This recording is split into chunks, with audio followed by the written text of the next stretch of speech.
حضرت امام زین العابدین رضی اللہ تعالیٰ عنہ اخلاق عالیہ کی ان بلندیوں پر فائز تھے کہ جن کی بہرحال پیروی انسان کو بہت سارے خوبصورت رویوں سے آشنا کر دیتی ہے۔ ایک تو یہ تھا کہ ان کا علم بڑا وسیع تھا، عمل بڑا وسیع تھا، اللہ تعالیٰ نے حسباً نسباً عظمتیں بڑی عطا فرمائی تھی، لیکن کچھ وصف ان میں اتنے زیادہ تھے کہ وہ آج اپنے اندر پیدا کرنے کی ضرورت ہے۔ ایک تو وہ اتنی عبادت کرتے تھے کہ لقب ان کا زین العابدین ہو گیا۔ ایک ان کا یہ مزاج تھا کہ وہ درگزر والے بڑے تھے۔ امام زین العابدین صبر والے بڑے تھے، اور جو چیز انہیں غریبوں، مسکینوں، یتیموں کے بہت قریب کر گئی وہ یہ تھی کہ وہ بڑا ہی پیار کرتے تھے غریبوں کے ساتھ۔ بھوکوں کو کھانا کھلانا، لوگوں کو کپڑا پہنانا، لوگوں کی خبرگیری کرنا ان کا بہت بڑا ذوق تھا۔ سیدنا امام زین العابدین رضی اللہ تعالیٰ عنہ کے بارے میں ابن شہاب زہری کہتے ہیں کہ میں نے ایک دن بارش میں دیکھا کہ امام صاحب نے ایک بڑا وزنی تھیلا اٹھایا ہوا اور جا رہے ہیں۔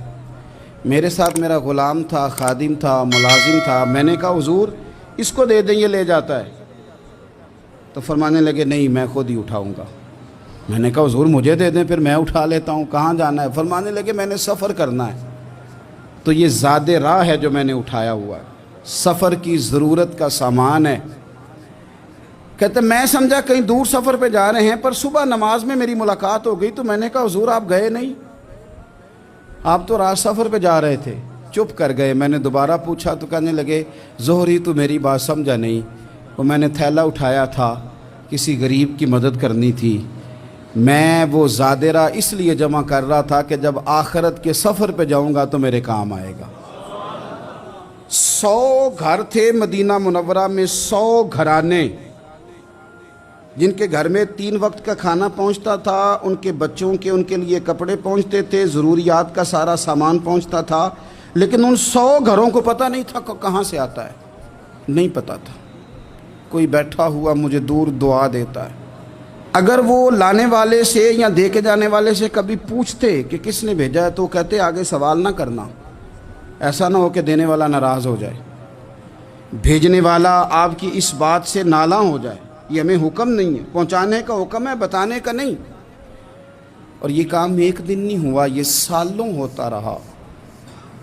پھر اچانک 2-1 دن ایسے گزرے کہ وہ لنگر آنا، وہ کھانا آنا بند ہوا۔ اب وہ 100 کے 100 گھر جب پریشان ہوئے تو ان کی ایک دوسروں سے بھی ملاقات ہوئی۔ انہوں نے کہا پتہ تو کرو، جو سالوں تک ہماری کفالت ہوتی رہی تو معاملہ کیا ہوا؟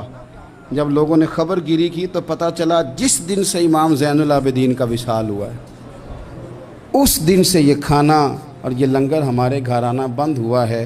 پھر وہ بیوہ عورتیں روئیں، پھر وہ یتیم بچے تڑپے، اور پھر جب ان کے حالات اس قدر زیادہ آزردہ ہوئے پھر پتہ چلا کہ یہ کہیں اور سے نہیں آتا تھا، یہ زہرا پاک کے لال کا طریقہ تھا، یہ مولا علی شیر خدا کے پوتے کا کمال تھا کہ وہ یہ چیزیں یہاں پہنچایا کرتے تھے۔ بھائیو، امام زین العابدین رضی اللہ تعالیٰ عنہ کی یہ غریب پروری ہمیں بتاتی ہے کہ اگر تم لوگوں کے آنسو پوچھو گے نا تو پھر تمہارے جانے کے بعد جب لوگ ہاتھ اٹھائیں گے تو آنسوؤں سمیت اٹھائیں گے، پھر تمہارے لیے درد کے ساتھ دنیا دعا کرے گی، اور ایسی دعا کرے گی جن کی برکت سے خدا کا فضل نازل ہوگا۔